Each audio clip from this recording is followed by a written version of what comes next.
I made this video to make others aware of an issue I'm having with my car. Found out it's running lean. I found that out through going for a compliance dyno after coming off the track. And the car was pulling a lot of timing and making a lot less horsepower than I anticipated. So I've been driving around with a laptop in the car to read Lambda values. My car is an '04, so it has the MS45 ECU. It has factory wideband and measures AFR and Lambda. And as you can see in the chart, it is comparing the Lambda actual values to the Lambda set points. And I assume the car is supposed to meet those set points, but it's not, and it's not even coming close. If we look at a Lambda chart Lambda to AFR chart, it basically shows you I'm running as high as a 16-to-1 air fuel, which doesn't make sense because the car would have blown up. But I believe I am running lean. It is pulling timing, and I'm not making the power I need to make. So I've been trying to figure out what's going on.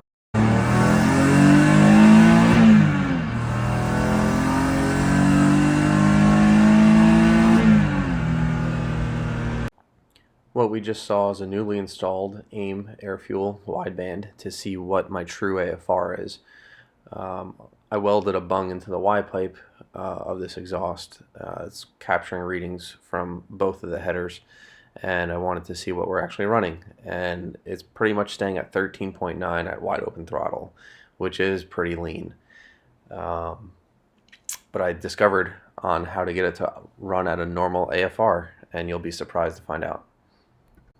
As you probably saw an AEM Solo DL2 on my dashboard, and of course it's hooked up to the CAN plus and CAN negative wire near the DME, and it gives us a lot of cool stuff to know about the car, wheel position sensors and everything that we need when we're on a racetrack to kind of analyze and figure out. Recently at an event there was a Porsche with a AEM Solo DL2 hooked up, and then it threw a bunch of lights on the dashboard, and the guy's like, I don't know what happened, I don't know what's wrong, trying to figure everything out. Ended up being the only modification he made to his car from one track event to this one was that he installed an AEM Solo DL2 and also hooked up the CAN wires. So not only did he disconnect the AEM Solo from the car, he ended up snipping the CAN wires off the harness, and then all his problems went away.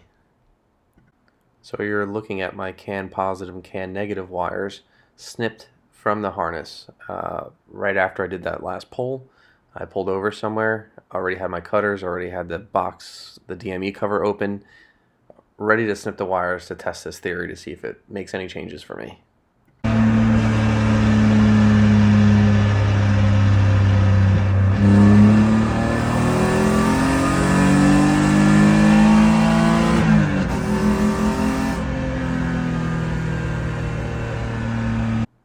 And would you look at that, my AFR numbers are around 12.9 wide open throttle, which is a much better reading AFR wise than what I was running before.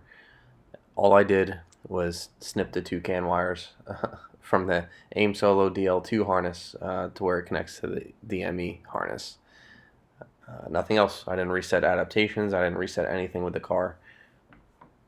And looking at these numbers, you could see that my Lambda values are slightly lower, but not as low as I suspected. A whole AFR drop of 1.0 should reduce these numbers, or the average of these numbers should look a little lower, in my opinion. So I'm not sure if I have everything figured out yet, but I know the car is truly running at a lower air-fuel ratio than it was before.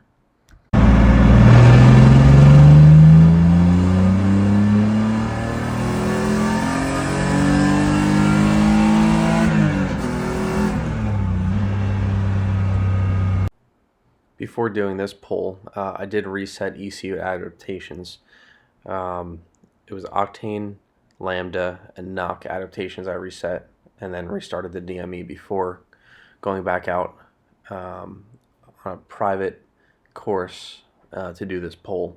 And the AFRs look the same as they did before without resetting the DME adaptations. But the Lambda values in this chart seem to be a little higher than the previous pull, but maybe over time the Lambda values in there will be more accurate, or maybe this is what the car registers the Lambda values to be, and that's what it's happy with. But there's a noticeable difference in the real air to fuel ratio that I put in with the aftermarket wideband, which solved my problem. Very bizarre. I'm going to contact AIM about this, but I wanted to share it with the community, and good luck to all of you that may not even know this is happening in your own car.